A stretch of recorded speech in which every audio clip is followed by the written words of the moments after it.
Hey guys, today I'm here to talk to you about the GG Equine Halter.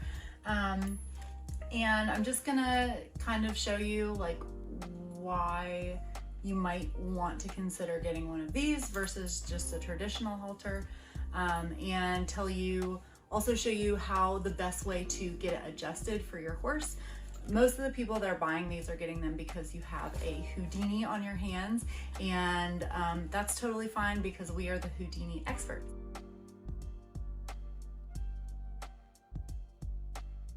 So one thing you might notice about this halter is, number one, it is a little big for my model horse here, but most traditional halters fit right up behind the ears, and the throat latch and ring buckle area kind of sits across his cheekbone here.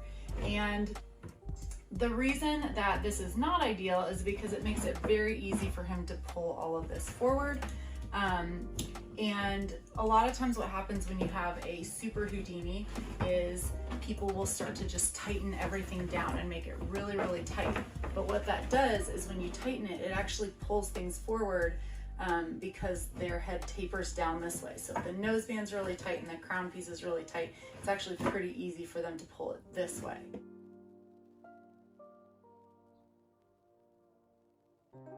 So our halter is designed with a much longer crown piece. And if you look at the measurements and the size chart, you might notice that this measurement is probably 2 to 3 inches longer than a halter that you would typically use on your horse for leading and things like that.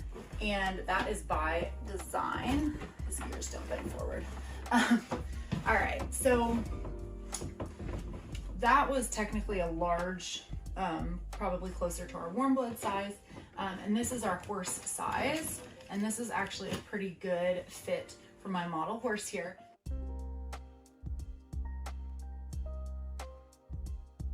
And so something that I want you to think about when you start getting this adjusted for your horse, this might look way too long for him as it is, and it comes really far down in his nose, but this is not where I want it to fit.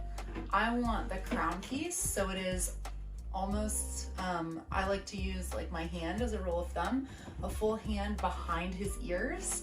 And so that's where I want my crown piece, because I want to make a circle using the crown piece and the throat latch that fits back here around the smallest part of his neck. And this is a little bit easier to demonstrate on an actual horse and not a plastic one, but I can at least give you the idea.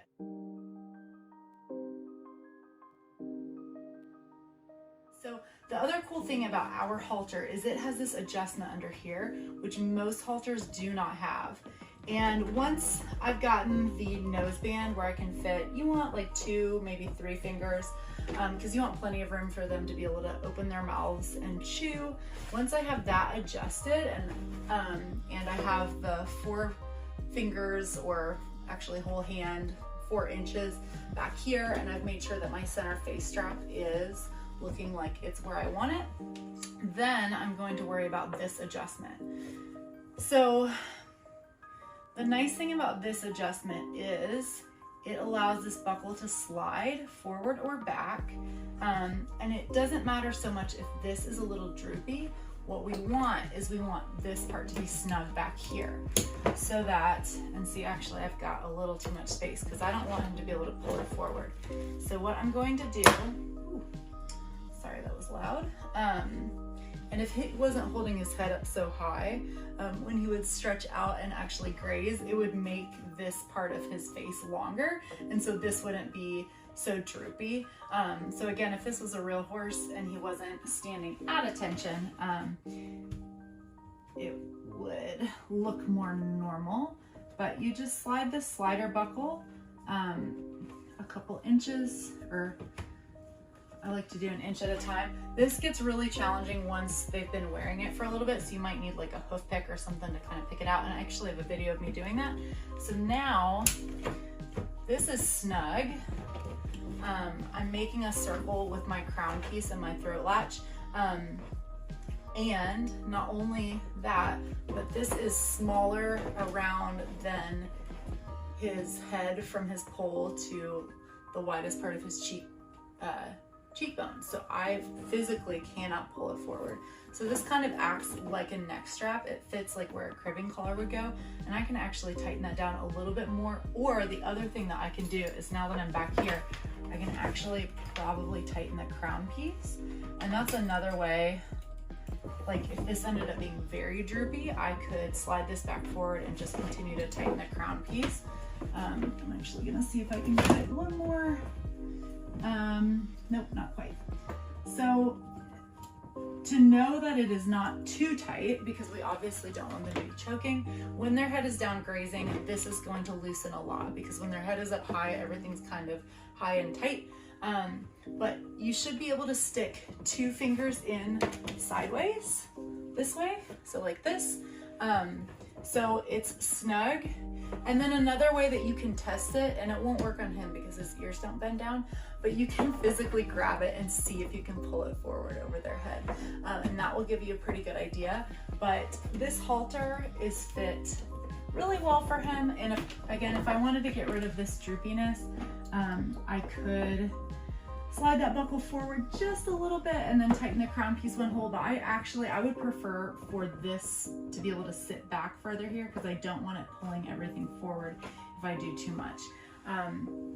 But anyway, that is how you should adjust your halter, especially if you're using it for your Houdini horse, especially for those that like to pull it forward over their head.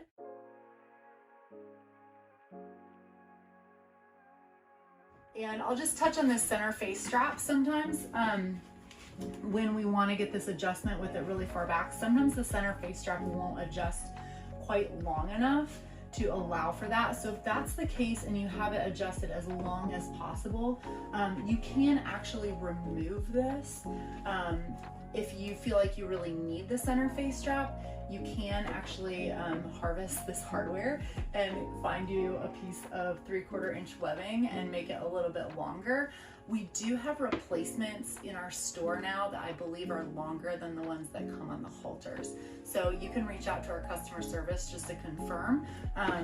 But that is also another option, and they're pretty easy to replace or to make your own if you want to go that route. But for the most part, it's pretty easy to get everything back.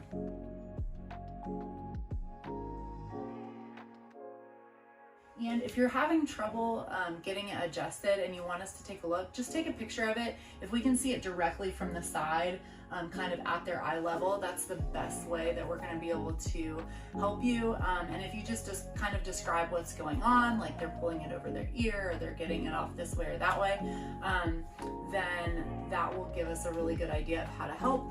Other ways that horses will remove these, a lot of times, is if their friends grab on these buckles. Sometimes that will make it really easy to remove.